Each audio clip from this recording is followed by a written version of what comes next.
Nós vamos trabalhar essa ideia de protagonistas ou ovelhas. Isso aí é tema de muitos livros.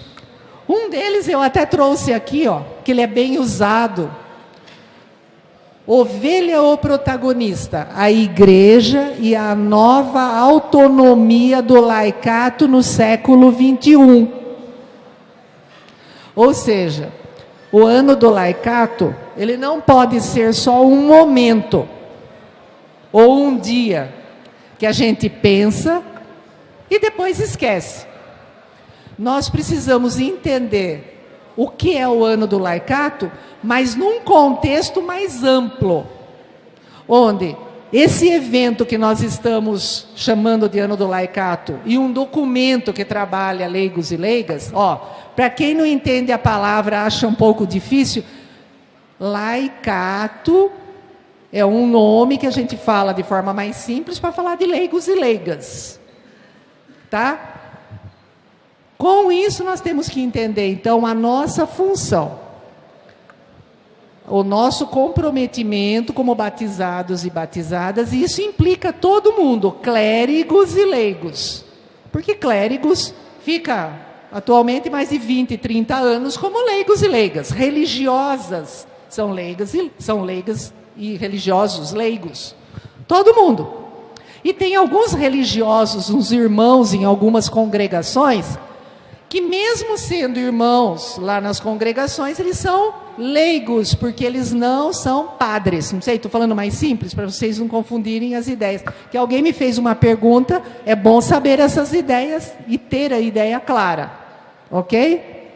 Bom, quem quer falar, levanta a mão, eu não vou impor assim, quem quer levanta, com autonomia, ó, eu quero falar, tal. Eu vou querer umas 10 pessoas. Então eu vou pegar uma pessoa aqui, aqui, ali, ali, ali, e vou até o fundo.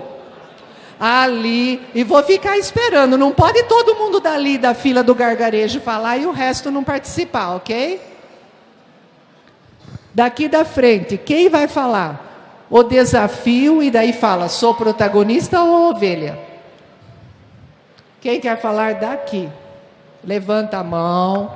Quem quer falar? Aqui? Aqui já tem duas. Uma ali, uma ali. Aqui. Aqui, ó, não está aparecendo ninguém. E a liderança das comunidades que tem que falar, ajudar o bispo, o padre vai e fala. Vai falar, apareceu um, ó, tenho que pressionar. Aqui. Aqui alguém. Se vieram aqui, são participativos, fala, conversa, e está na igreja, na pastoral, vai, aqui. Nossa, e aqui? Eu que estou botando medo? Vou ficar aqui. Perde tempo e o estico vai até as 8 da noite, em vez das 4 da tarde. Pronto. Nossa Senhora, meu. Maria vai à frente. Já está muito atrás. Aqui, ninguém levantou a mão. Espera aí, você vai falar. Aqui por aqui, assim. Vocês participam em conselho, participam em pastoral, vocês falam lá ou ficam sempre mudos? Ali, ok. Ó, aqui, vai guardando, porque não pode mudar. Aqui, essa turminha inteira aqui, passando a divisa aqui. Você? Aqui. E aí, tá tudo bem com vocês, essas caras de medo, enfiando embaixo da... Vocês falam, enfiando embaixo da mesa, da cadeira. Mais um lá.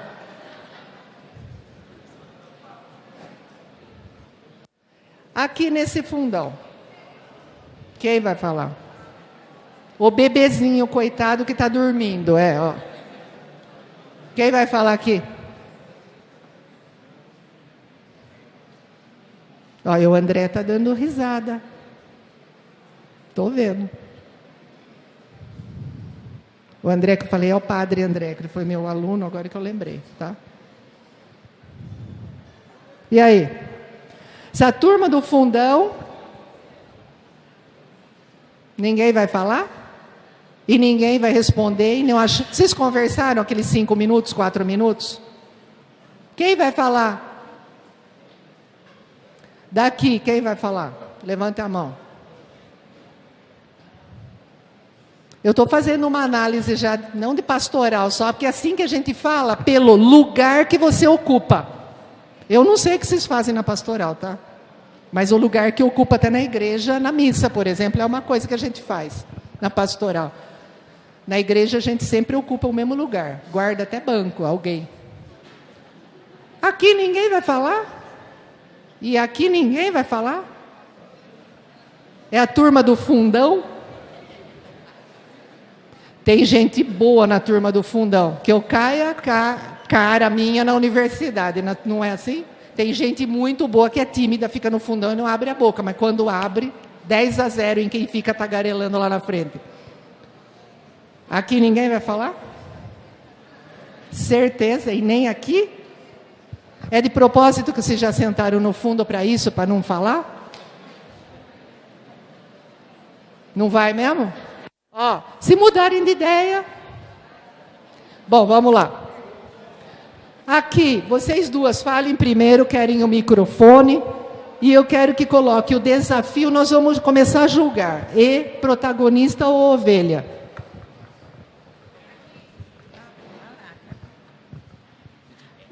Bom dia. Meu nome é Diana, eu sou da paróquia Divino Espírito Santo. A minha pastoral é uma pastoral diferente, eu acho que quase ninguém ouviu falar, é a pastoral rodoviária. E a pergunta é, sou ovelha ou sou protagonista? Graças ao bom Deus, Deus me deu a graça e a benção de entrar numa pastoral, onde os 3 padres que faz parte dela hoje, deixa a gente ser protagonista. Eles sempre falam para a gente, vá e faz. Depois, se deu certo, você vem e compartilha a ideia. Se não deu também, você vem e compartilha a ideia. E a gente vai ver aonde foi o erro para a gente melhorar. Obrigada. Pastoral da rodoviária, eu preciso aprender essa, eu não conheci. Bom dia. Eu sou do Santuário de Tambaú. O pessoal aqui, nós reunimos, nós conversamos, o ponto essencial foi o clericalismo. Nós que sustentamos essa pirâmide. E o segundo ponto é o equilíbrio, que é o anúncio, o testemunho, o diálogo e o serviço. Precisa da missão, criar pontes com o testemunho e o anúncio. O testemunho convence, mas o exemplo arrasta multidões. Obrigada. Como que é seu nome mesmo? Eliene. Agora lá, ó. Quem que é? Aqui eu lembro. Então o senhor, depois passa lá. Heitor, nós somos da Pastoral Familiar Diocesana e a gente enxerga assim, né, que horas em algumas igrejas, algumas paróquias, protagonistas, né, em algumas ovelhas, bem ovelhas, e às vezes fica muito cômodo para ambos os lados, né, existe uma barreira de cima do clero e o pessoal de baixo se acomoda, e também da mesma forma, né, de baixo quer, em cima não, e fica aquela, às vezes, uma briga de braço, às vezes não, mas às vezes falta um pouco de entendimento e realmente a coisa poder andar. Obrigada, Heitor. Agora, aqui, quem que era? Quem que foi aqui que levantou a mão? Aqui, vocês. Bom dia, meu nome é Adilson, pastoral da liturgia na paróquia Nossa Senhora das Dores de Itobi. O desafio, acredito que, como você disse, é colocar em prática o Concílio Vaticano II na sua totalidade, né? Uma vez que já se passaram 50 anos e quase 60 anos e ainda não é alcançado na sua totalidade. Acredito que todos aqui somos protagonistas, né? Porque com as dificuldades a gente ainda tenta ter uma ação no meio de tudo isso, mas os desafios são imensos. Obrigada, então. Aqui você, isso. Estou lembrando alguns, mas eu não lembro. Bom dia, meu nome é Márcio, eu sou da paróquia de Santana, aqui de Vargem Grande do Sul. Nós conversamos aqui, ainda eu acho que nós somos, infelizmente, nós somos ovelhas ainda. falta para nós um pouco de protagonismo, a gente acha. Mas não por causa do clero. Quando a gente era criança, falava padre, bispo, a gente morria de medo, né? Nossa, tinha muito medo de padre e bispo. Agora, hoje, não, a gente chegou aqui cumprimentando Dom Vilar, né? Uma gracinha com todo mundo.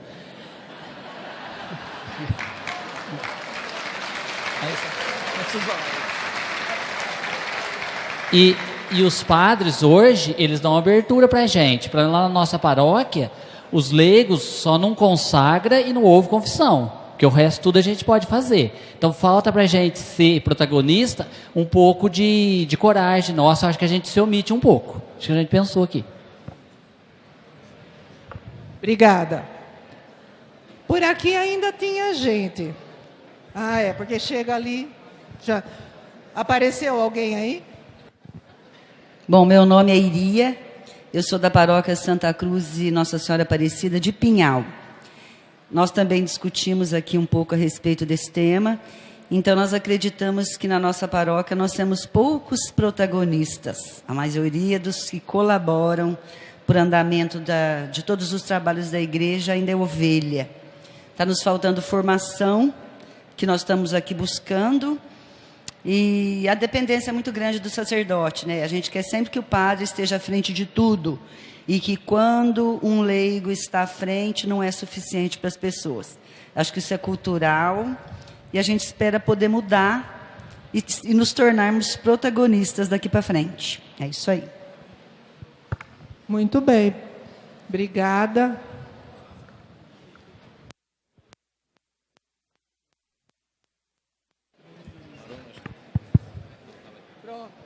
Bom dia a todos. José Ricardo, da paróquia Santo Antônio de Tambaú. Pela torcida ali, já deu para ver que eu faço parte da pastoral da liturgia. E coincidência ou não, ontem eu estava vendo liturgia a serviço da comunidade. E agradeço ao padre, nosso pároco, porque ele formou essa pastoral há pouco tempo. E a gente vê assim, a importância de convidar os irmãos para ser protagonista numa paróquia.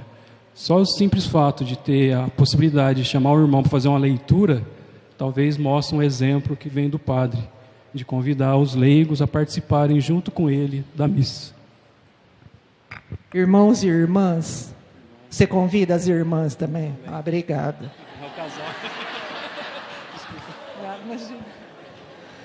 A gente não reza agora até o credo, tudo irmãos e irmãs? Eu tenho corrigido a linguagem hoje, muito deles. Quando eu falo deles, seminaristas. Porque esquecem das irmãs. Denis sabe disso. Boto tudo assim, as, homem e mulher, porque senão a gente não se inclui. Quem quer mais? Acabou, é? Que bom, parabéns. Tem que ter alguém corajoso nessa história. Parabéns, olha lá. Então, meu nome é Rosana, né? Eu sou da paróquia Nossa Senhora da Luz, de Garaí, junto com o padre André. E eu estou na pastoral dos Coroinhas. Então, assim, é uma pastoral que agradeço muito a Deus a oportunidade que o padre deu, porque não está só trazendo as crianças, está trazendo famílias para a Santa Missa, né? Então, a gente tem vários testemunhos lá das crianças, a gente está com umas 34 coroinhas, né, padre? E cada dia mais criança com vontade de estar no altar junto do padre. O que mais me emociona, toca assim no meu coração, é que esses dias teve um acontecimento assim na Santa Missa que nem o padre não sabe, ele vai ficar sabendo agora. Teve um evento que o coral foi numa outro lugar, e os coroinhas que estava escalado faltou. E ficou só um, o Cauã, pequenininho. E ele ficou sozinho. E depois a mãe dele veio falar para mim que foi a missa mais feliz da vida dele. Porque o sonho dele era sentar do lado do padre. E ele sempre falava para a mãe dele assim: mãe, um dia eu vou segurar o livro do padre. E aí foi por providência de Deus. todos os coroinhas foi na outra missa. E o Cauã ficou do lado do padre. Então eu falei assim, eu fiquei muito feliz. Eu estou muito feliz nessa oportunidade que o padre deu para a gente. Então nós somos muito felizes porque o padre nos ajuda, né? Lá está dando espaço para todo mundo. E seria bom se todos os padres que estão aqui guardassem isso no coração. Os padres não têm ideia o que eles são para o povo de Deus, principalmente para as crianças. Então a gente sai lá na praça, vê crianças que os pais não vão na igreja, começa a beber, começa a fumar tudo de novinho. E lá o padre André tem paciência, está dando oportunidade. Então é uma pastoral muito rica, que o simples fato deles ir lá, lava a mão do padre, eles é a criança mais feliz do mundo. Então eu agradeço. Obrigada. Ele agora é o último aqui. Bom dia a todos. Muito fraco, bom dia a todos. Louvado seja nosso Senhor Jesus Cristo. Agora dá sim, agora tá bom. Bom, eu quero falar um pouquinho sobre o protagonismo, que eu acho que é muito importante dentro da igreja. Mesmo porque não significa ser mais. Ser protagonista não é ser mais que os outros, mas ser um líder, ser um caminho, ser exemplo, né? Eu acho que dentro da igreja, o maior líder que nós temos é o Santo Padre, o Papa, depois o nosso bispo e sacerdotes. Dentro do laicato, nós temos que ter a iniciativa de servir a igreja. Eu faço parte lá na minha paróquia de algumas pastorais, como liturgia, ministro de Eucaristia, vicentinos e tem mais e ainda dá tempo de eu falar mal dos outros ainda. Então, pelo que a senhora me permite falar senhora, mas nos ensinou no dia de hoje, nós ficamos com esse protagonismo, porque de fato é o que precisa dentro da igreja, que é muito fácil, mesmo fazendo parte de uma pastoral, eu ir lá, sentar, ouvir, voltar e não crescer. O nosso crescimento, a nossa saída da inércia é que nos ajude a ser um cristão melhor, nos aproximar de Deus e ter discernimento daquilo que Jesus fala em nossos ouvidos, porque às vezes é muito complicado para eu entender, porque eu não estudo, não entendo a igreja. É isso. Obrigada.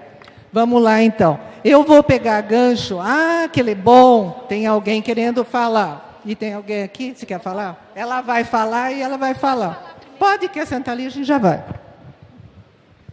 Eu me chamo Leontina, sou da paróquia São Benedito Aguaí, do Padre Mauro. Veja bem, tudo que eu colhi aí, eu acho que o leigo, ele precisa arregaçar as mangas e ir à frente. Muitas vezes, estudos, a gente se acomoda. A gente precisa ter aqui no coração esse Jesus, né? Que a gente possa sempre falar. Que eu falei para minhas amigas aqui, quando eu era menor, eu escutava assim, é uma audácia falar que quer ser como Jesus, como Maria. E hoje nós aprendemos. Quando eu fiz a última celebração que eu participei, eu disse, após o Evangelho, nós temos que ser como Jesus. Tudo que Ele pede, nós temos que fazer. Então eu sinto assim, olha, se nós sairmos do comodismo, se nós ter uma visão de que nós precisamos ajudar as pessoas a saírem de vidas tão erradas, tão difíceis, isso vai ser muito bom para nós. E, finalizando, eu penso comigo, nós temos que levar uma palavra de esperança, de conforto para as pessoas. É isso que Jesus quer. Mas se nós ficarmos cobrando, as pessoas param no pecado, ela não caminha, ela se sente culpada. Então, nós precisamos, assim como nós temos um conhecimento da palavra de Deus, a gente tem que pegar a palavra de Deus né, a gente sempre brinca, mastigar bastante e depois levar as pessoas que precisam. Amém. Obrigada. Ah, você. Então, ela é a última e depois nós vamos ver já o que é protagonismo. Meu nome é Maria Aparecida, todo mundo na minha comunidade me chama de Cidinha, sou da Forania Nossa Senhora das Dores, né, da paróquia Santa Luzia, Mococa. O que a senhora falou foi o que nossa comunidade, né, a nossa equipe aqui, chegou à conclusão. Não existe tanto clericalismo, existe também um problema da parte de nós leigos. Os documentos, eles nos convidam a uma ação transformadora. E, no entanto, muitas vezes, quando a gente se coloca como protagonista ou então como ovelha, o que acaba ficando mais difícil é o egocentrismo, tá? Que eu resumiria em 2 palavras, e o comodismo que a nossa amiga falou. Então, assim, muitas vezes nós deixamos nos levar por esse nosso ego e deixamos o Cristo agir na nossa vida. Então, assim, seriam 2 palavras bem marcantes para nós: o comodismo, né, que cairia aí na vitimização, e o comodismo e o egocentrismo. São essas 2 palavras, essas 2 atitudes que nós, como leigos, devemos transformar, tá? Para poder viver uma sociedade mais correta. Enquanto na busca de leigos, que tem aí, igual o senhor falou, que está fazendo essa avaliação diagnóstica do que nós temos nas nossas paróquias de pessoas, muitas vezes nós que já estamos dentro da igreja, não deixamos dar oportunidade para que essas pessoas que estão vindo e possam agregar algo mais para a nossa igreja. Então, por causa desse nosso egoísmo, pela nossa hierarquia, por a gente já estar ali, nós muitas vezes não damos atenção. São pessoas simples, que têm um grande potencial e que pode transformar a nossa sociedade e a nossa igreja. Amém?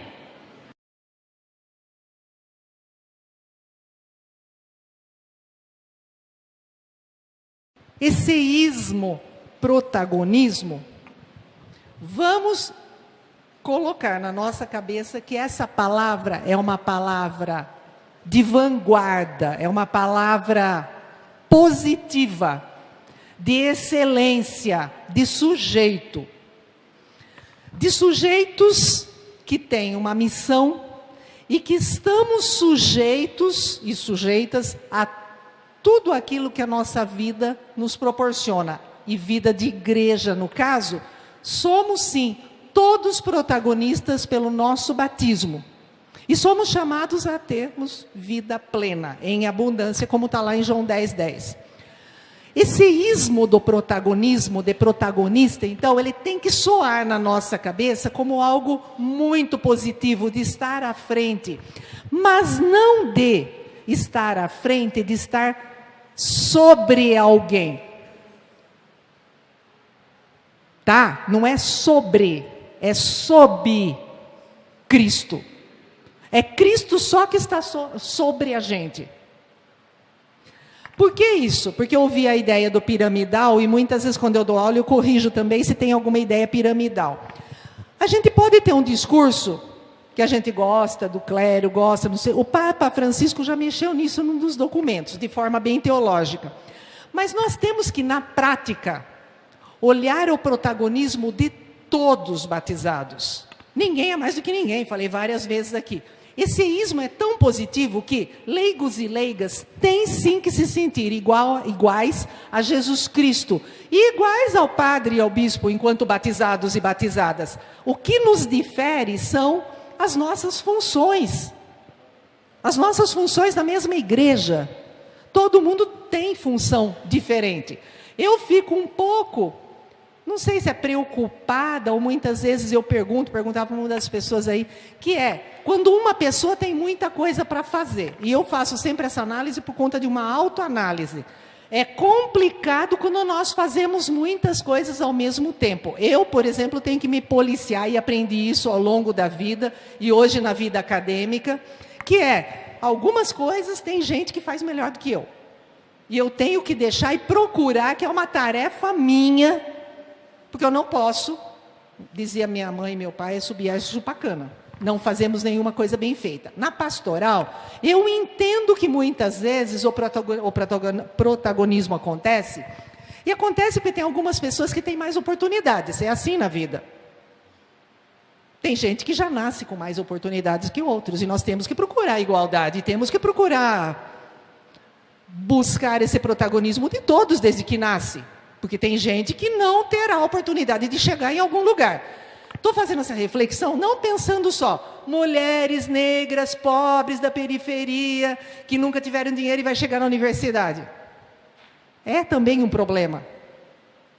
É um problema. E que não tem. Eu tenho um filho que estuda em São Paulo, mora em São Paulo, trabalha fora, vive fora. Um dia ele foi ver uma aula minha de antropologia teológica, à noite ele chegou, a primeira coisa que ele bateu o olho, ele falou assim: enxerguei 2 mulheres negras nessa sala de aula onde a senhora está, porque eu estudei numa classe 4 anos, e vai pegar a USP, aqueles lugares lá. Claro, só filho, quem que entra lá? Quem é filho de gente que pôde estudar e chega lá. Ele falou que ele nunca estudou com um negro. Estou falando por causa dos ismos. Não vamos confundir que protagonismo é uma coisa meio errada, ou que eu quero chegar lá, ou que eu quero tropeçar, ou que eu vou bater no outro, e que eu vou atrapalhar, e que eu quero ser igual ao outro. Não é essa questão que nós estamos mexendo de oportunidade. É de condição de batizados e que somos todos iguais, mas não vamos nos atrapalhar diante de muita coisa que a gente quer ser. Estou tentando falar simples, uma coisa que é muito complexa na igreja. Por quê? A ovelha, ela é domesticada e é domesticável. Esse teólogo aqui, que trabalha a questão da igreja e a autonomia no laicato, isso que eu estou dizendo, o protagonista, ele tem autonomia. O autônomo, ele sabe e ele é delegado a alguém, em nome da igreja, a trabalhar. Mas não por isso que ele vai pisar nos outros. A questão hierárquica é complicada, não só por causa do clero, não, gente. Não é só porque tem na hierarquia o pastor, pai maior, os bispos e tal, e chega e bota a gente lá embaixo no... Não, é porque muitas vezes há tropeços na hierarquia, na pirâmide que há nas pastorais. Por exemplo, vocês já viram, coordenadora que quer pisotear na turma inteira que está sob a custódia delas. Não pode. Nós trabalhamos no documento a questão das lideranças. Por quê? Para dar uma esperança em todas as pessoas que nas pastorais e na igreja em geral, todo mundo é igual e temos sim que caminhar para um mundo melhor e temos que nos autovalorizar sim, porque nós temos um papel de protagonista que é próprio da nossa missão e com isso todo mundo é igual, ninguém é mais do que ninguém, não precisa atropelar aí. Falar, eu estou acima de você e mandar. Vamos ouvir, vamos fazer todo mundo, desde lá dos fins do mundo, por isso que eu peguei aqui, vamos lá no fim. Dos fins do mundo tem gente que quer falar e precisa ser ouvido. Nos fins dos tempos tem gente precisando se evangelizar e independe do espaço que ocupa na pastoral. Vamos ouvir todo mundo e ouvir o povo. Ou seja, o protagonismo, ele ganha autonomia quando as pessoas são autônomas. Quando somos dependentes, nós não conseguimos trabalhar isso. Não significa que fazemos o que queremos. Na linha da vontade, é na linha da necessidade. É uma questão ética. O que é necessário, trabalhamos juntos, mas não vou fazer o que eu quero, por isso tem funções. Bom, o Papa Francisco, então, cadê? Está aqui. Ele fala, a igreja é em saída. Eu peguei esse slide do Afonso Murad, é um professor, ele é jesuíta, tá? Da linha do Francisco, lá da FAGE, de Belo Horizonte. Ó, ele está lá, é o apelo do Papa Francisco à igreja em saída, e o laicato vem em função da igreja em saída, por quê? É a alegria do Evangelho, a Gaudium et Spes fala isso, é uma constituição do Vaticano II. E um documento do Papa Francisco recente fala dessa alegria do Evangelho. Ou seja, o Evangelho entristece quando nós não somos plenos do nosso protagonismo e não saímos. Quando nós ficamos ad intra, fechados nos nossos comodismos, egocentrismos. clericalismos, machismos e outros ismos que são negativos. São negativos a ponto de negativar a nossa ação pastoral. E aí nós podemos fazer coisas e esses ismos atrapalham. Atrapalham por quê? Imagina o egocentrismo, o comodismo, o conformismo. Ah, sempre foi assim, deixa eu deixar como está, porque vai indo bem. Em time que ganha não se mexe. Não quer transformar e ir à frente. O protagonista vai, ele olha, ele tem autonomia, ele transforma, ele vai à frente e dá ideias novas para a próxima semana, porque o mundo da próxima semana não é o mundo de hoje. Ficou parado, não é protagonista. O Papa Francisco tem mostrado isso. Por quê? O capítulo 2 do documento inteiro, e eu vou separar e por partes agora, é o julgar. Nós estamos julgando. Cidadãos do mundo nós temos que ser. Todos. E se não somos, não seremos sal da terra e luz do mundo. Ou seja... Ixi, agora parou de mudar. Ah, mudou. Não teremos a nossa fé cristã alicerçada. E aí, se o Papa quer igreja em saída para sermos cidadãos do mundo, o documento vai falar claro para nós que temos que ser protagonistas nas diversas esferas da nossa cidadania, em tudo aquilo que nós atuamos no dia a dia. Por isso, ali está escrito, Jesus é modelo para todo cristão. É bem aquilo que a senhora falava. Antigamente se falava, cuidado, Deus está vendo, Deus era punitivo, Deus mata. Se tem ideia de Deus como Deus de punição, não faça isso, de culpabilidade. Se falar de ser, eu quero ser igual a Jesus, nossa, pecado, se quer ser igual a Jesus. Hoje é assim, o modelo é Jesus, nós temos que fazer o que Jesus fazia. Padre Zezinho canta numa música, fazer tudo o que Jesus fazia. Como é difícil. E aí, modelo capaz de opções, de decisões e de um amor incondicional. Decisões e amor incondicional, nós somos capazes, nós decidimos coisas o dia todo. Fazemos e criamos e transformamos atos decisivos, decisórios na nossa vida sempre. Agora, algumas pessoas, porque não tiveram oportunidade ou não chegaram em alguns espaços, não terão voz e vez e nem vão poder decidir nada. Por isso que é importante, quem tem um espaço decisório e decisivo, dar voz e vez e fazer o que eu fiz um pouco aqui. Provocar e ir atrás e insistir e persistir para que pessoas que não são ou não se sentem protagonistas sejam. Porque as pessoas têm o que falar e têm o que fazer. E isso é a esperança da alegria dos evangelhos. Por quê?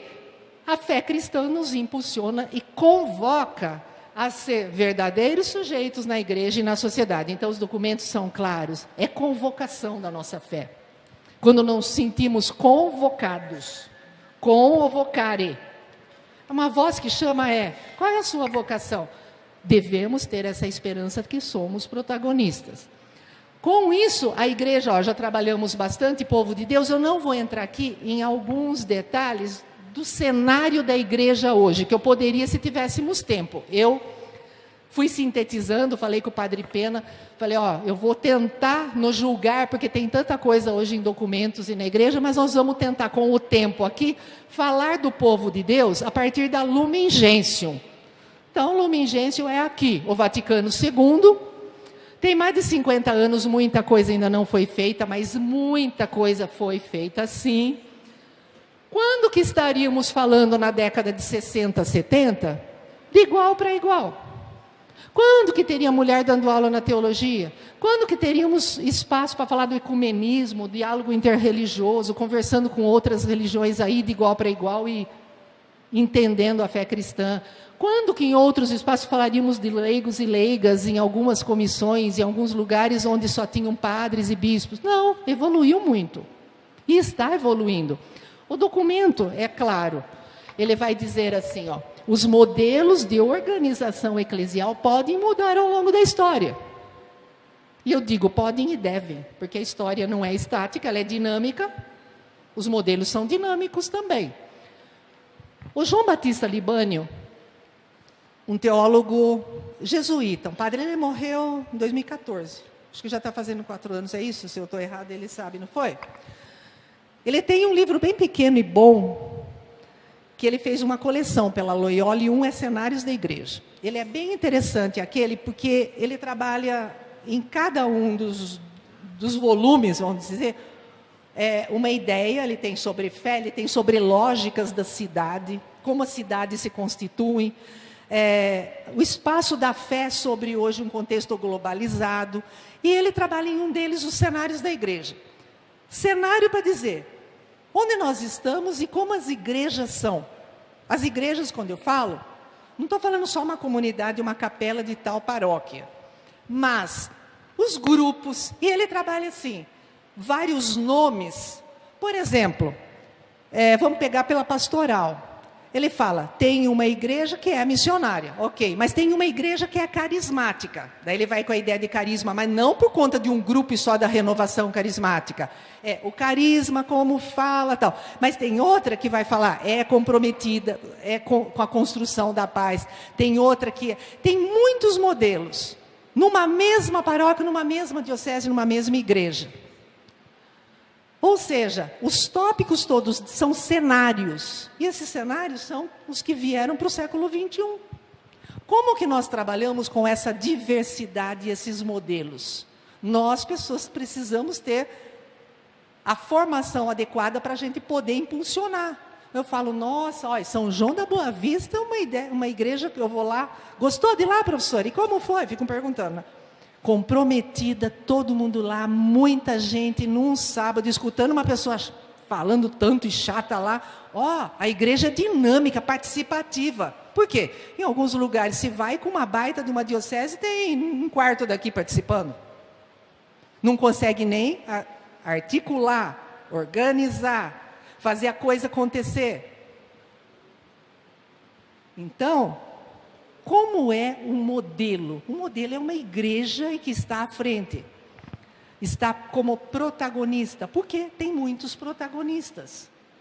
Porque a ovelha, ela é domesticada, ela é cercada, ela acompanha o dono, ela tem cerquinha. Pode ver no Evangelhos, da direita ou da esquerda, quando você reza, você vê a ideia do bom pastor, pegar não só o Salmo, mas os Evangelhos, você tem noção certinha de como a ovelha era e como era o pastor da ovelha.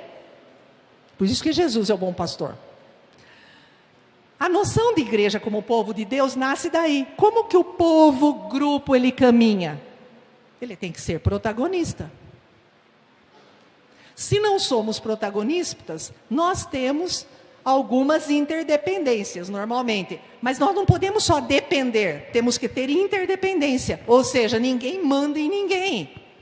Mas temos respeito a função que alguém entende melhor do que eu, e eu tenho que pedir ajuda sim, porque tem alguém que sabe mais do que eu. E está aí para ajudar. Não por isso que somos mais do que os outros. Eu falo sempre isso. Não venha falando que eu sou mais a professora, mas agora aqui, né? Um deles veio falar, e foi seu aluno, não aprendeu. Sou só professora com um monte de defeitos, eu e ele, eu acho que não ensinei nada e nem ele aprendeu nada. É uma via de mão dupla nós somos. Essa via de mão dupla é própria do Evangelho, de seres humanos. Não importa a profissão, não importa saber, não importa falar. Mas temos que mostrar que alguém falou. O exemplo arrasta. Alguém falou aí, estou pegando tudo que vocês falaram. A igreja, como membros, então, que somos, temos uma propriedade, ela é chamada a ser o corpo de Cristo. Isso a gente fala sempre, garanto que todo mundo já estudou, já participou sobre isso. Corpo de Cristo implica num forte compromisso ético de cuidado e solidariedade dos membros uns para com os outros, especialmente para com os mais fracos. É compromisso ético. É compromisso ético. Se temos a fé cristã, está lá no documento, e somos exatamente o corpo de Cristo, pegue a carta de Paulo lá. O Espírito é o mesmo e que atua em todos, somos diferentes, mas todos, perante Cristo, têm a sua função. E todos têm um dever e um compromisso da mesma forma. Todos. Indistintamente. Por isso o documento ele vai falar, cresce hoje um problema com a identidade que nós trabalhamos já de manhã. Olha ali, ó, apesar do crescimento da consciência da identidade e da missão dos cristãos leigos e leigas, no mundo e na igreja, há ainda longo caminho a percorrer. Precisamos parar muito, pensar muito, estudar muito, porque já aumentou bastante esse caminho, mas precisamos ter muitos eventos. Felizes vocês, eu acho, porque no meu tempo fui correr atrás de muita coisa sozinha. No meu tempo e na minha diocese não tinha muita coisa para falar de leigo e leiga, não. E tinha que ser alguns mais abelhudos, bocudos, e que alguns padres bons davam, como aqui vocês falaram, espaço. E vai lá, você eu não vou, vai lá. E a gente ia para a coisa funcionar. Porque em muitos lugares eram trancadas as portas, trancados os lugares, e nós não aprendíamos era nada. Ou seja, temos desafios, mas avançou muito, e nós podemos hoje muito mais avançar. Porque a tomada de consciência dessa responsabilidade nasce no batismo. Falei já isso para vocês desde cedo, a questão do sacerdócio comum em Cristo. Somos o povo de Deus porque somos desse sacerdócio comum em Cristo que recebemos o batismo. E ponto, é aí. Somos iguais pelo batismo. Com isso, as igrejas particulares, olha ali, elas têm que se exprimir no agir por causa de um excessivo clericalismo. Temos que nos expressar, está lá no documento. Por quê? Há ainda o clericalismo por parte de leigos e leigas. De lideranças, que chegam à liderança, gente. E não é que é só o mal porque é uma ovelha domesticada, é porque trabalha de forma equivocada e a consciência atrapalha o agir do todo. E isso nós precisamos mudar nessa consciência, porque aí está falando um excessivo documento. E foi aprovado assim. Quer dizer, deixam leigos e leigas, muitas vezes, as paróquias, os grupos, as decisões, e muitas vezes os próprios leigos, deixam outros leigos à margem das decisões. Não pergunta, não fala o que acha, não fala para ninguém falar nada, ou seja, azar, no meu modo de entender, azar. Vai ficar o peso e a decisão para uns, e a hora que der caca e erro, vai sobrar só para alguns decidir, vai ter que resolver o problema sozinho, não vai ter como repartir a decisão. E isso é complicado. A gente sabe quando está à frente de algumas coisas que nós precisamos que alguém nos ajude a pensar, a ter tomada de consciência, e que juntos a gente pense. E tem um conselho para falar, dê um rolo, vamos ser misericordiosos, vamos tentar ajudar, todo mundo erra, mas vamos consertar juntos? O que vocês acham para decidir? Vamos decidir juntos. Esse é o protagonismo de verdade. E o documento, então, fala na questão da decisão. Quando alguns ficam à margem, não tem autonomia. Claro que em todo lugar, em toda instituição, em tudo que se preza, a gente não pode fazer o que quer. Eu bato nessa tecla de novo. Tem coisa que nós temos que ter, sim, a autoridade que compete a cada um, dar a canetada final, falar, isso vai ou isso não vai. Mas eu garanto para vocês que qualquer bispo hoje é ensinado assim, qualquer padre, que qualquer coisa que for fazer, tem conselhos, tem espaços de decisão, ninguém faz alguma coisa sozinho. Se tomar uma decisão ou acontecer alguma coisa, é porque tem algo que foi conversado mais. Tem um princípio. Foi bom eu lembrar, porque meu cérebro tem hora que ele... Tem um documento, o documento 62 da CNBB, ele é velho. Os mais velhos que já estudaram isso talvez lembrem. O documento 62 da CNBB foi o que nos deu muita base para fazermos esse documento aqui, o 105, lá na Comissão do Laicato. O 62, no meu modo de entender, ele é muito melhor que este. Isso para teologia, para a gente estudar. O documento 62, ele vai fazer mais de 20 anos. Se quiserem, fala lá, que hoje eu encontrei o meu amigo João Paulo, ele está lá na Paulos, esqueci que ele vinha, Paulinas, ele veio vender coisa. Estudei com ele na teologia, 4º ano. Ele, você chegou, eu esqueço que ele trabalha na Paulinas, agora ele está vendendo. Tem os documentos antigos, que muitas vezes são mais difíceis de encontrar. Tem outros que você encomenda, chega. O 62...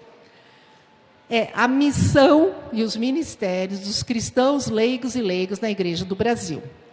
Tem um princípio básico lá que trabalha isso que está aqui e que é da Evangelho, e que na Evangelii Gaudium tem, né? Na Lumen Gentium tem, que nós precisamos pegar o conceito teológico e trazer para a pastoral. Chama subsidiariedade. Senomão aí. O princípio da subsidiariedade é uma questão ministerial e que lá naquele documento fala muito dos leigos e leigas e dos clérigos. Lá. E que muitas vezes agora a gente não sabe, porque senomão, daí nós falamos, vamos tirar, vamos deixar o documento mais simples. As paróquias vão ouvir a gente, só a gente que estuda, vai ficar lá na gaveta, os conselhos de pastoral não vão querer ver. Bom, tiramos algumas coisas, mas lá está muito bem explicadinho. Por quê? O leigo e leiga não é menos, e não é para ele fazer algumas coisas, e no sentido mais simples. A subsidiariedade, ela dá valor àquilo que é seu e que é inerente da sua função. E cada um é importante naquilo que é chamado a fazer e que é decisoriamente responsabilidade naquilo que é o seu subsídio. Leigo e leiga têm um papel, sim, que não é do padre. Por exemplo, catequista. O catequista não é o papel do padre. Ele vai formar, catequista vai ajudar, e quem vai sair, vai fazer catequese, são os catequistas, tem que se formar. A subsidiariedade, ela bota uma ordem na função ministerial, para dar um papel que é de protagonismo, para cada um fazer a sua função. Ou seja, a gente começar a dizer não para algumas coisas que não são nossas e falar um sim naquilo que você não fez ainda e que é seu. É um princípio, e está lá no documento, no 62 da CNBB. Por quê? Tem algumas coisas que nós ficamos à margem, ou tem outras coisas que nós somos abelhudos e deixamos os clérigos à margem também. É complicado isso, porque nós temos que ter a subsidiariedade, cada um saber para que serve e o que faz. Porque tem um lado vocacional nessa história, de convocar, que é, por que eu sou bom em tal pastoral? A minha vocação... trabalhar na liturgia, mas minha vocação... Como a gente fala de vocação de padre, vocação de religioso, vocação... Falam para mim, senhora... Normalmente falam isso, falam, não é bem assim. Vocação, o dom da fala, só tem vocação para teólogo, umas coisas, eu fico me perguntando. Aí primeiro falaram que eu tinha vocação de catequista, eu falava, nossa... Então, a vocação é uma coisa complexa. Que você não descobre um dia só, de uma hora só, e de hoje para amanhã. Ok? E não é cara. Não tem cara de alguém tem cara. Nós temos que buscar aquilo que a gente serve. Tem gente que assim, professora, você não tem cara de... ontem eu cheguei aqui, vim na casa dormir aqui na casa de uma amiga, que a professora está aposentando da PUC, mãe dela mora aqui. Falei para o padre que queria me pernoitar. Nossa, eles são fantásticos, super acolhedores. Tinha lugar para eu ficar em Mogi Guaçu. Eu falei, não, estou indo porque minha amiga estava aqui, coincidentemente, e vou dormir aqui porque ela quer, vamos comer pizza e tal. Virou a mãe dela, uma senhorinha de 88 anos. Estavam esperando não sei que pessoa. A filha, a pessoa de 60 anos de idade, que fez, acho que a minha cara, vem aqui, a mulher que é professora da teologia, que dá aula para padre, fazem aquela coisa assim. Eu entro, coitadinha mulher, senhora, tudo bem, tal. Mas a senhora é nova e não tem cara que dá aula para padre, para seminarista. Nossa, eu fazia uma ideia. Na minha cabeça, a senhorinha de 88 anos, foi claro, só não tem cara de teóloga. Eu fui professora, fiz um discurso. Teóloga tem que ter cara? Não sei. É aquela história de padre, de bispo, não é assim que falam pra gente? Cara do quê? Tem hora que fala assim, eu não sei onde eu amarrei meu burro. temos que olhar, então, porque é difícil você saber por que é. Falo isso nas pastorais. E temos que ter uma esperança para a gente, trabalhando, não nos conformarmos e buscar aquilo que é a nossa condição de batizados e fazermos bem aquilo que deve ser feito, naquilo que eu tenho competência e consciência para exercê-la. Aquela função que eu exerço bem. E se eu achar que tem alguém próximo a mim que faz melhor do que eu, melhor eu pedir para fazer, ou trocar, ou mudar, como a gente faz com coisas práticas. O documento, então, vai exprimir o nosso agir. Eu estou olhando por aqui, mas parece que houve uma alteraçãozinha, que o Padre Pena vai falar para mim depois. Ele que organiza tudo, o que ele falar, eu faço. Não sou nada aqui. Eu vou dar no julgar, depois, um tempinho para vocês, que é aqui. Eu falei disso já de manhã, e eu pus de propósito aqui, porque de manhã era provocação, de manhã que eu digo, primeiro momento. Provoquei vocês, até o final, fiz um monte de perguntas, falei de um monte de coisas para vocês enxergarem. Espero que agora vocês estejam enxergando algumas coisas, que de manhã, cedinho, não tinham pensado.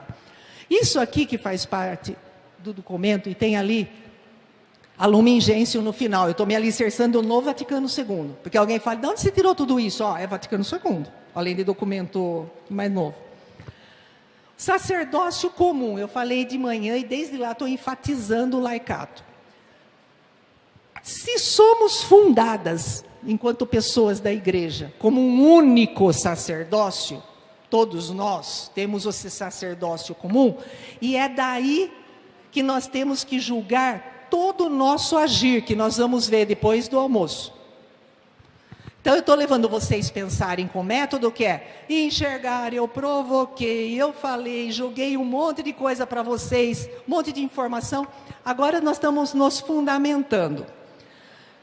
Portadores de uma cidadania batismal. Cidadania batismal. E aí, o sacerdócio comum é fundado num único sacerdócio. É aí que nasce a nossa condição. Todos são iguais perante o batismo. E no decorrer da vida, nós vamos buscando a nossa vocação, buscando os nossos espaços, buscando as nossas celebrações, a nossa fé sendo celebrada. Nos diversos princípios que nós vamos buscando na igreja, nós vamos galgando lugares. E aí vamos buscando aquilo que nos compete. E aquilo para quê? Para a alegria do Evangelho, para a nossa alegria. Porque não podemos ser pessoas de igreja tristes, por mais que tenhamos problemas. Não é questão de tristeza só subjetiva. Tem hora que a gente fica triste. Mas a alegria do Evangelho, ela faz superar as dificuldades das pedrinhas lá. Pedra bruta vai ficar preciosa. E um dia você vai falar, nossa, eu superei. Persistam, vai ser difícil, mas vamos lá. Olha lá a oração. E eu estava olhando teologicamente, porque como eu sou exigente na amarração, eu sempre acho muito difícil fazer, num lugar pequeno, você ter toda a ideia teológica e amarrar direito, principalmente numa oração inicial. E por quê? Porque no documento tem o perfil mariano. Mas nós não podemos esquecer que a igreja é cristocêntrica, não mariocêntrica, ok? Ela é cristocêntrica. Maria só é mãe de Deus, porque Jesus é Deus. Lembre da Trindade. Ok? Então são princípios que, se não tem método, você pode ter estudado trocentos livros, você já vê onde tem, porque a pessoa vai dar problema na pastoral. Eu, como pastoralista, muitas vezes olho isso. Eu falo para eles, não, fecha do outro jeito. Mas o que você está escrevendo? Não, não vai. Por quê? Você errou aqui no fechamento. Escreve de outro jeito. Por quê? Vai falar de outro jeito e vai dar consciência de outra forma equivocada. Maria é o perfil, e está no documento 114. Olha só. A igreja, Maria, é tão fundamental e característico, se não muito mais, que o perfil apostólico e petrino, do qual está intimamente ligado. Ela falou, eu sei que estudaram o documento porque estava lá e falou. Claro, Maria é mais que o petrino, do que a cátedra de Pedro, é mais. E a mariologia é que nos faz estudar a igreja, a eclesiologia. Certo? Por quê? Ali está, ó, a igreja é santa e rainha dos apóstolos que são pecadores. Por que eu quero enfatizar isso aqui? Eu estava num lugar, agora eu não lembro onde. Eu lembro até um lugar assim, não é estado de São Paulo. Não sei se é lá Minas, para aquele lado, algum lugar que eu vou desse Brasil aí. E tinha um grupo muito grande, e era da assessoria de pastoral. E uma mulher levantou a mão, porque eu havia dito, num determinado momento, que a igreja era santa e pecadora. Falei, pode falar. Levei o microfone. Eu sou da catequese, eu sou ministro do que tal. A senhora falou uma coisa que está muito errado. Tá bom, obrigado. Então, eu vou me corrigir. Fala onde eu errei. Então, eu vou aprender com você. A igreja não é pecadora, ela é só santa. Falei, nossa, quem ensinou isso para a senhora? Eu fiz 2 cursos de teologia. E um deles eu fiz, como que chama? À distância. E eu tenho até material. E se a senhora não tem, eu posso até trazer. Não, muito obrigado. Eu não quero que a senhora traga isso, porque para mim é pecadora, eu faço parte dessa igreja, eu sou pecadora. A senhora não é pecadora? Eu sou. A senhora não faz parte da igreja? Faço. Aí ela começou a ficar assim, porque eu comecei a falar com ela, como a senhora fala que a igreja não é pecadora? Daí ela falou, e eu fiquei preocupada, porque ela falou que era ligada a catequese e ministra, mas não sei o quê. Bom, ela queria trazer o material da televisão, depois ela ficou de mandar na internet que ela queria um negócio, e que o curso que ela fez falava que era só santa. Falei, então a senhora manda tudo para mim, mas eu quero muito com isso, e vou embasar nos documentos, e vou mandar para quem falou isso para a senhora, não mandou até hoje.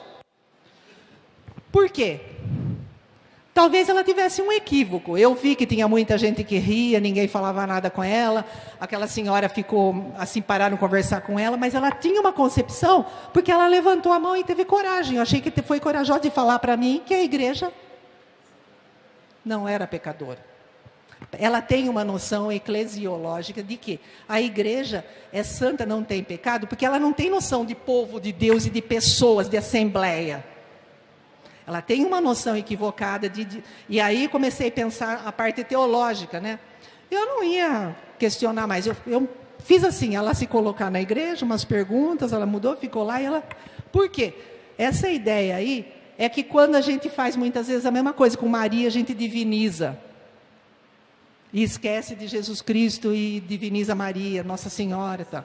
Isso, e a desumanização, isso mesmo. Como é ser gente como nós? E como é ser persona?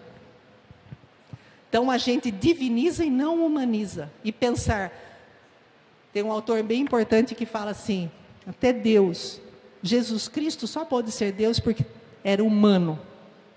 E tão humano assim para ser Deus. Quando somos, o Leonardo Boff fala isso até num livro também. Tem um outro que fala do rosto materno de Deus. Vocês já viram falar do rosto materno? Já leram? Capa azul. Olha, sabe até a capa. Por quê? A gente tem ideia de Maria, da mulher, do feminino em Deus, muitas vezes equivocado. Eu, particularmente, tenho trabalhado muito isso, até com famílias, os modelos de família, das mulheres, tal, em pastoral da mulher, onde tem marginalizada, tal. Por quê? A figura do masculino, por mais que erre, ela fica muito enraizada e até mais humanizada que das mulheres. As mulheres pagam o pato, as mulheres não sei o quê. Quando você bota a Maria, algumas vezes a figura muda. Eu tenho visto isso conversando. Ou você culpabiliza muito a mulher. O quê? Isso. A santidade da igreja, e daí aquela mulher não é santa como a Maria. Minha Maria, Maria que é santa. E aí atrapalham até a ideia de Maria, de santidade, de Nossa Senhora com as santas, os modelos das padroeiras. Então, pastoralmente, a concepção que temos e a consciência desses dados são importantes para a gente não só estudar, mas ver o que faz na prática. No fim de semana, eu lembrei agora um exemplo. E eu acho minha mãe, com 93 anos, ela estava almoçando em casa no domingo, muito, muito à frente de muita gente, até menos idosa que ela. Então, a idade cronológica, ela faz um monte de coisa, crochê, ela tem uma cabeça hiperativa, com 93.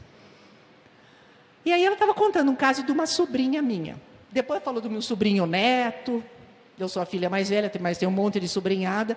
E aí ela contando, ela falou assim, você acha certo o que a Yara fez, que foi não casar na igreja?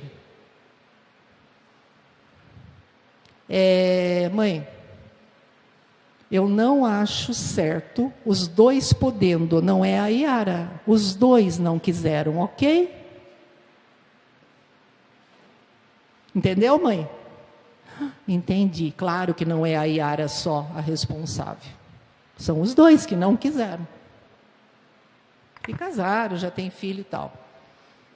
Na hora, ela captou a pergunta que eu fiz, com 93 anos, coisa que muitas vezes aluno na faculdade, se eu fizer isso, demora um pouco para pensar. Eu peguei e fiz a pergunta de propósito, porque ela captou na hora. Não é só a responsabilidade da mulher e dela. Os dois resolveram que não. Podendo, diante das normatizações da igreja.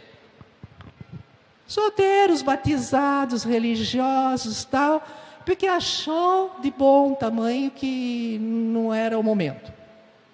Aí a ideia, porque não tem dinheiro? Porque não podiam não sei o quê? Porque é um ato social? Porque não está contente com a igreja? Não sei. E eu não quero saber detalhes. Mas eu já entendi, falei, já conversei com eles. Por quê? Daí vira minha mãe.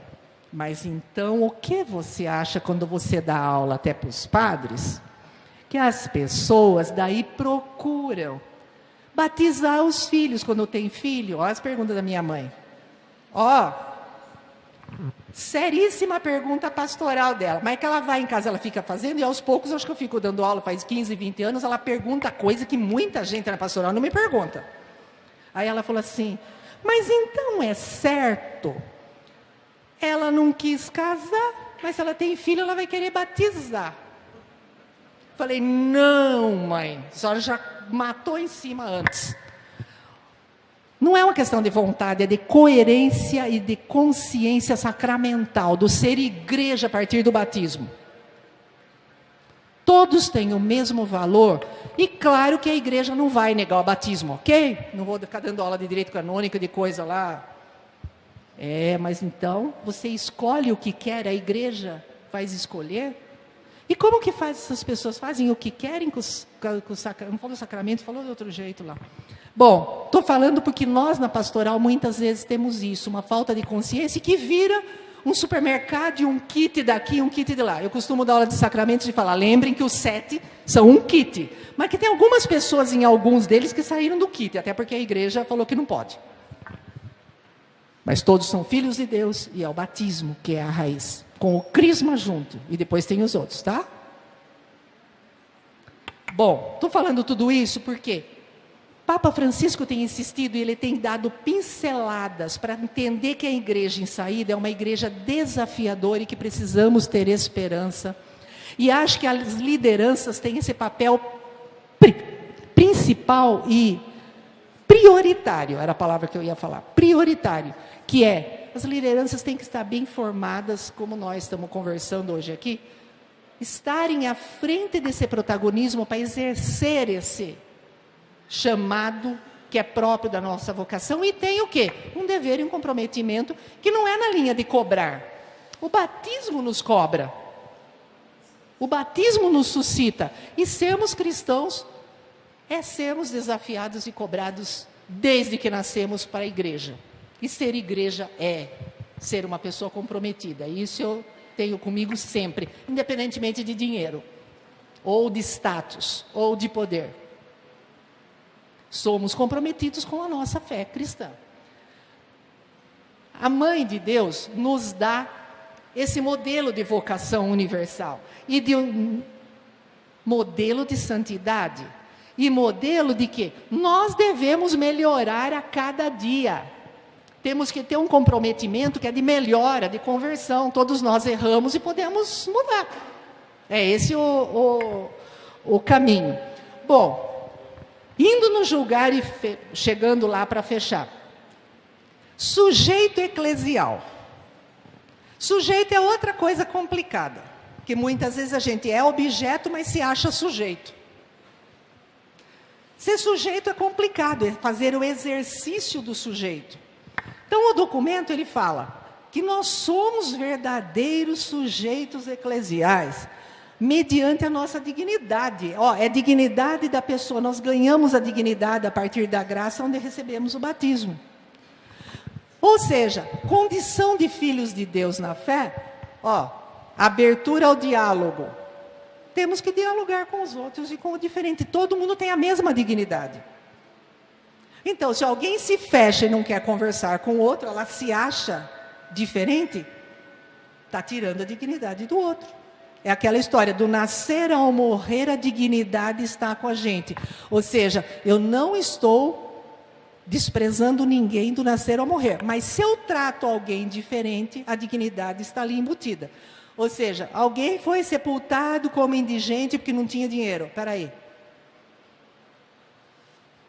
O morrer é com dignidade. O morador de rua é morar com dignidade. E claro que as nossas políticas, as nossas histórias, a nossa vida nos mostram muitos e muitos desafios que são nos âmbitos da falta de dignidade. E nós temos o dever e a corresponsabilidade com os pastores. E aí fala pastores para falar dos padres e bispos, e do bispo especialmente nas dioceses, que nós somos corresponsáveis com eles quando as coisas não ocorrem. Está faltando dignidade e não está chegando naquele lugar, faltou a nossa responsabilidade também. Porque nós não enxergamos. Que foi aquele ver que a gente fez lá de manhã. Então, para sermos modelos de Jesus e cumprir o que Jesus fez, nós temos que fazer o nosso batizado valer a pena. Tem um documento, e tem um número 96, que fala, eu vou ler para vocês ali, que muitas vezes o sujeito eclesial não funciona. Olha lá, a maior parte dos batizados ainda não tomou plena consciência de pertença à igreja. Sentem-se católicos, mas não igreja.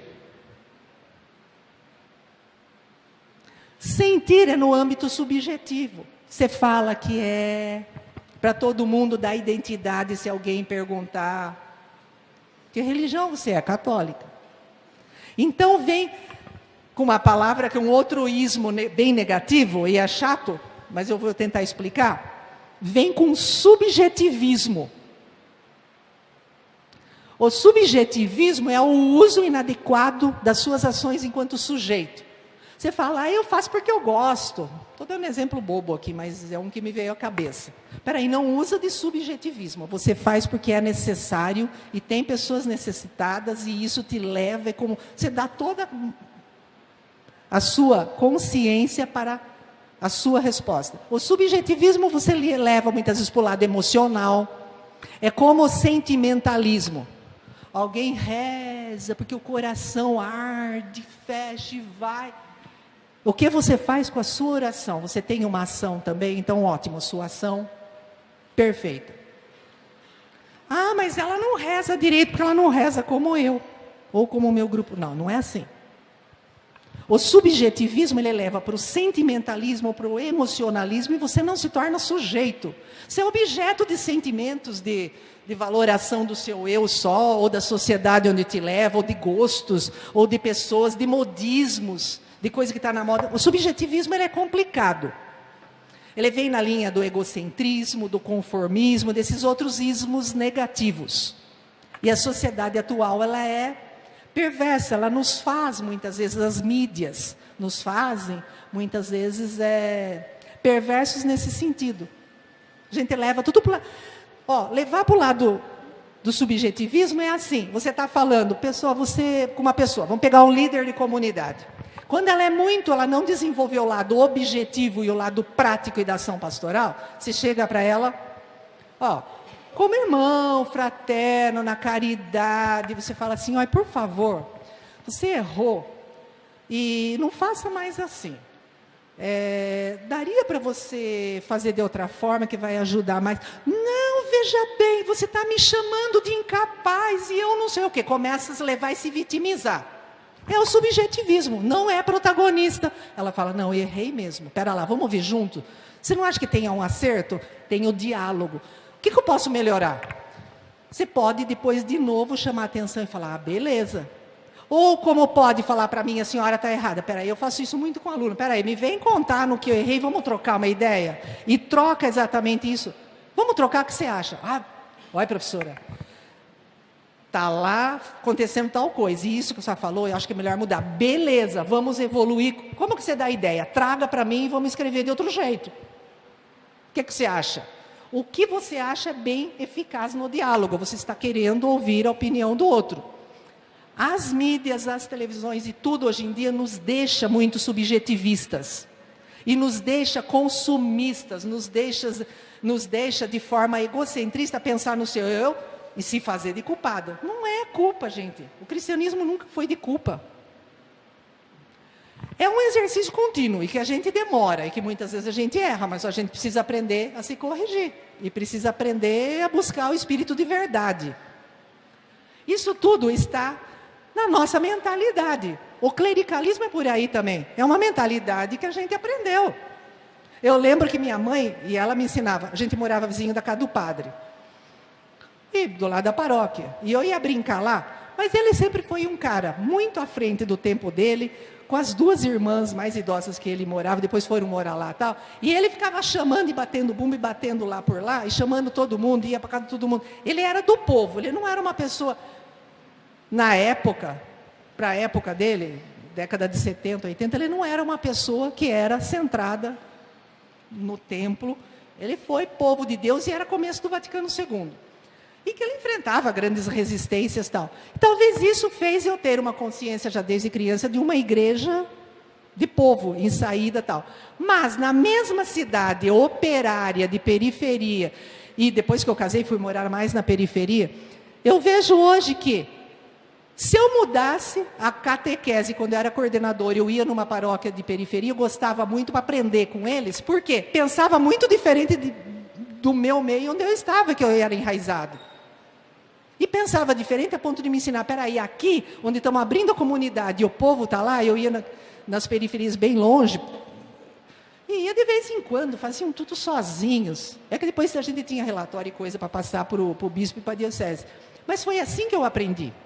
Agora, hoje em dia, muita gente não quer aprender. Cai de gaiato, vem com a sua mentalidade pronta, aí é complicado o protagonismo correr, porque vai ter que desenvolver, estudar. Mas hoje tem muita gente aberta a isso. Eu vejo que tem muita gente já sendo corresponsável, tem uma nova visão de mundo, tem algo muito comprometedor nas paróquias. Então, eu estou vendo uma grande evolução. Não sei se vocês concordam, mas eu estou vendo. E tenho, assim, uma esperança que em muitas dioceses, em muitos lugares, já temos muita coisa que evoluiu. Tá? Quando falta 5, você me avisa, assim? Por favor. Então, por sua fé em Jesus Cristo, tudo que nós estamos falando aqui, por sua, pela minha, pela nossa, a comunidade expande a noção de sujeito. Então, nós temos que fazer isso, é uma expansão. Se nós não expandimos a nossa condição de sujeito, nós não evoluímos. Ok? Então, essa expansão, vem da nossa liberdade de filhos e filhas de Deus. É a liberdade que nos dá a autonomia, é a liberdade que não nos escraviza e que não é assim, faço o que eu quero. Eu sempre falo quando dou aula de ética, em antropologia. Ser livre não é fazer o que quer. Não é na linha do querer, de vontade. É fazer aquilo que deve ser feito na linha da necessidade. É aquilo que precisa ser feito. Quantas vezes nós vamos ter que fazer aquilo que é necessário, sim, e que não é da nossa vontade. E aí a gente vai ter que enxergar os rumos de Deus e falar o que Deus nos pede e o que Deus está nos falando enquanto povo de Deus.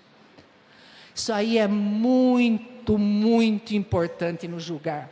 Não seremos protagonistas na linha da vontade, é na linha da necessidade. E tem uma outra área aí no meio, que para sermos éticos com os evangelhos, nós temos que ter liberdade de filhos de Deus. Temos que ter essa necessidade latente e saber enxergar. Temos que apagar a vontade e tomar muito cuidado com a possibilidade. Por quê? Quem tem muitas possibilidades e muitas vontades, está feito o problema. Com vontade e possibilidade, muitas vezes nós esquecemos da real necessidade. E aí não somos éticos. Por quê? O subjetivismo vem na linha da vontade e da possibilidade. Imaginemos que nós vamos fazer as coisas segundo a nossa vontade diante das nossas possibilidades. Temos liberdade para isso? Nananina, não. A necessidade é o primeiro dever de todos os cristãos. E por isso Jesus, e nos evangelhos já mostram, primeiro os mais fracos. Primeiro aquilo que é necessário. E não é necessariamente a minha vontade, mas é aquilo que é necessário para o nosso irmão, para a pessoa que está no seu lado, aquela que está precisando, e segundo aquilo que eu tenho possibilidade de fazer. Fechando então, ele já me avisou. A responsabilidade é de cada membro da comunidade e a salvação é para todos os povos. Todos. Então não está falando só uma igreja, só uma pessoa. O ano do Laicato, ele nos move a isso. Então nós vamos ver no outro momento que é e agir, que é o mais complicado, no meu modo de entender, que como a gente faz com tudo isso? Com tanta teoria, com tanto julgamento. Mais do que no passado, temos hoje, eu vou ler o de baixo porque está claro, tá? Temos hoje as condições eclesiais, as condições sociais, políticas e culturais e as bases eclesiológicas para que o cristão leigo exerça a sua missão como autêntico sujeito eclesial, apto a atuar na igreja e na sociedade e a promover uma relação construtiva entre ambas. Quer dizer, nós temos condições hoje. E temos muitas possibilidades hoje. Que as nossas vontades não sobressaiam das reais necessidades. Isso é sério e é ético. Se a gente deixar que a nossa vontade prevaleça, nós não vamos muitas vezes como líderes, como profissionais, então nós estamos no mundo, como profissionais de a gente atuar no lugar onde estamos, conforme a real necessidade, e sobretudo do menor, para ser maior, sobretudo do primeiro, do último, para ser o primeiro. Olhar condição é primordial para a gente enxergar e agir na igreja. A nossa missão é essa. Ou seja, evoluímos muito, sabemos muito, temos muitos meios e temos reais condições hoje. O que fazer? É o que nós vamos ver no terceiro momento, que é quando voltarmos lá. Porque vai ter grupos e diante das nossas conversas últimas, desses últimos momentos, porque você coordenar um dia inteiro, eu falava para ele, você tem certeza que é o dia inteiro? E o povo vai me aturar depois do almoço e não vai ter sono. E padre vai querer rezar missa. Fiz todas as perguntas para ele primeiro. Não, tudo certo. Daí foi convocando, ele me deu umas dicas, o padre deu. Vamos usar esse método? Vamos. Porque eu sei que eu já estive no lugar de vocês muitas vezes querendo ir embora da minha diocese para a minha cidade, né? Mas, por favor, aguentem aí. O agir, ele é muito importante, que é o terceiro momento. O documento foi construído assim. E deixa eu dar uma base para vocês. Esse método ver, julgar, agir é o método que nasce com a Igreja Povo de Deus na América Latina. E hoje ele é reconhecido em muitas outras universidades, em outros meios aí, por onde eu tenho ido estudar. É fácil, ele é bem catequético e ele é pastoral. A gente não erra, eu não erro nem nos TCCs, não é assim? Vai, mesmo tendo dificuldade para escrever. Tinha uns não gostam, senhor, eu não vou fazer porque está difícil. Se der outro método, fica pior ainda. Não é? O Denis está dando risada. Por quê? Tem a dificuldade, mas você tem que ir fechando. Quando a gente larga para metade no julgar, a gente não amarra as ideias, não fecha, e perde muito, porque é no agir que está a prática. E o que eu vou fazer com tudo que eu vi no ver lá, bem redundante, né? Enxerguei, tudo que eu analisei no julgar. Vou ter que fazer alguma coisa no agir. Ou seja, ele fecha. E na América Latina, esse método nasceu, e depois tem aqui no Brasil um livro bem grande do Clodovis Boff, que é o método teológico que a gente usa para partes pastorais também. Olha só. Eu encontro muitas vezes gente que não sabe muito bem o que é a América Latina e que é um continente de pobre. Aí eu falo, você tem noção onde você mora? Você não está na Europa, não está na Ásia, muito menos nos Estados Unidos. A Igreja da América Latina teve conferências episcopais que pensaram tantos anos, tal. Não é só Aparecida 2007. Tudo é amarrado com o Concílio Vaticano II para a gente pensar, perguntar e responder. E as conferências episcopais na América Latina e do CELAM, hoje é Caribe também, tá? Nessa rede que eu faço parte, nós somos só pastoralistas, lá a gente fala com os bispos lá do CELAM, por quê? Pastoral é uma coisa complicada, tem que ter o método e tem que saber o que vai escrever e tal. Agora, em julho, vai ter congresso de novo. Estão pedindo lá para escrever, cada um vai ter que levar uma coisa, em função do ano do laicato no Brasil, já me pediram. Não sei nem se eu vou conseguir entregar a tempo, mas vou tentar. Porque a América Latina, a Igreja da América Latina, ela é muitas vezes fracionada. E se sabem que tem gente que não conhece, não tem consciência de que desde o Vaticano II tivemos 5 conferências já? Não sabe. O povo brasileiro sabe que teve a de Aparecida em 2007. Quando você pega da Colômbia, eles sabem mais algumas coisas. E esse é muitas vezes, todos os nossos professores, conversando com professores de outras faculdades de teologia, acham isso. Então, eu vou só contar para vocês. Quem não sabe, aprende agora. Tivemos, o Concílio Vaticano foi de 62 a 65, tá bom? A abertura foi 11 de outubro de 62. Foi até 65. 3 anos depois, nós já tivemos uma conferência. Ah, ele sabe. Isso. A primeirinha, pequenininha, foi no Rio de Janeiro. Depois, logo em seguida, nós já tivemos. Daí começou a América Central, daí nós tivemos Medellín, Puebla, Santo Domingo. Daí vem para Aparecida de novo. Santo Domingo tem um monte de gente que nem sabe onde fica. É a República Dominicana, tá? Hoje em dia estão indo lá para Punta Cana, fazer passeio e tal, mas não lembra muito bem. Da igreja de lá é muito envolvida e tal. Nós precisamos saber que esse método e esse jeito de pensar a igreja tem uma história de 50 anos. Ó, Puebla é México, Medellín é Colômbia, Santo Domingo está lá na ilhinha da República Dominicana. Já dizem aí as línguas onde que vai ser que o Papa vai mudar, vai ter logo conferência, não sei quando, e que ele vai mudar a estratégia aí, porque ele está querendo abusar de uns povos, dizem os teólogos, e ele vai atacar outro ponto. Ele está gostando muito da Amazônia e da confluência com o pedaço ali onde ele veio do Chile, mas ele veio num momento difícil do Chile, mas gostou do Peru e da Amazônia aqui. Bom, para isso tem sínodos, tem um monte, para vocês entenderem a história só. E estou dando muito por cima, hein? Não estou fazendo estudar nada, olhar a data, nada. Estou falando por cima. Por quê? Da forma como nós estamos pensando hoje, eu não pensei do nada e ela falou do nada. Tenho que estudar e saber tudo isso para eu, num tempo curto, tentar fazer alguma coisa acontecer. Ou seja, vamos pensar aqui, Aparecida, em 2007, que é eu não trouxe ele aqui, mas tem até no site. Tudo que está lá, fala do laicato já, e já falava.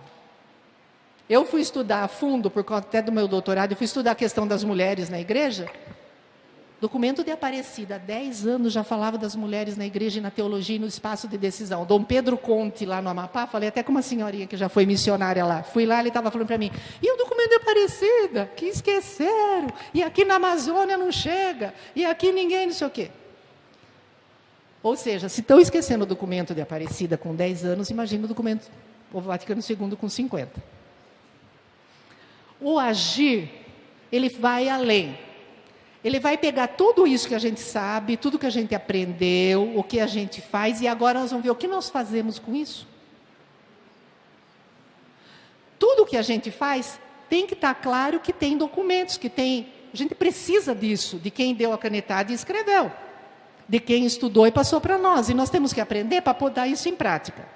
Ou seja, a pergunta, eu vou fazer 3 perguntas e vocês, todo mundo, anotem só. E à tarde nós vamos voltar porque tem a resposta. Aí, a primeira pergunta. Todo mundo abriu o caderno aí? Primeira pergunta.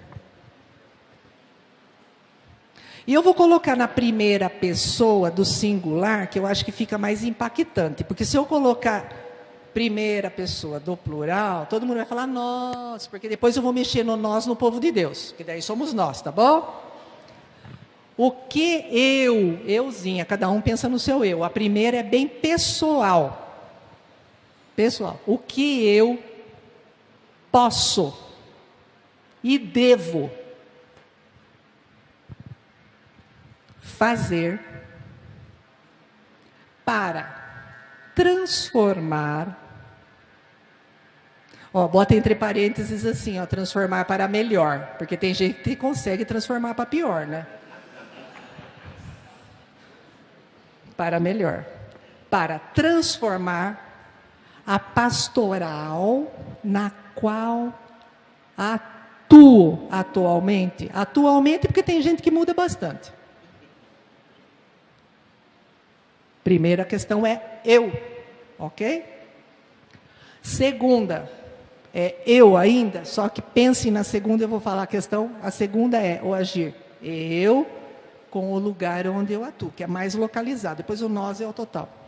Segunda, o que eu faço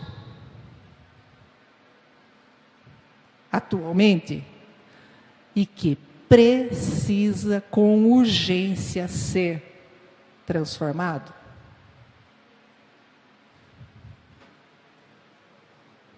É eu. Que precisa com urgência ser transformado. Nessa questão, se tiver pessoas que, não vou dizer que são conformistas ou acomodados. Se tiver pessoa que fala, não sei, porque é difícil, não tem o que mudar. Aquela coisa, fica assim. Vem aí na mesma. Eu estou fazendo uma afirmação e pedindo para vocês acharem. Se não acharem, por que tudo está bom e não precisa ser transformado? Tem uma razão. Eu queria saber a razão. Se tiver, então, não tem que mudar. Não, é na segunda, eu estou dando a segunda questão aí, que é, se alguém acha que não precisa mudar nada, então, vamos buscar razão, justificativa. Por quê? Se tiver, então, é uma condição. Ok? Na segunda. Terceira. Como nós, povo de Deus,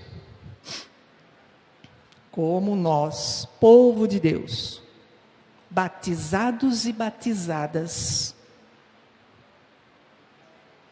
podemos, aí na questão de possibilidade, né? Como nós podemos valorizar mais a presença dos leigos e leigas,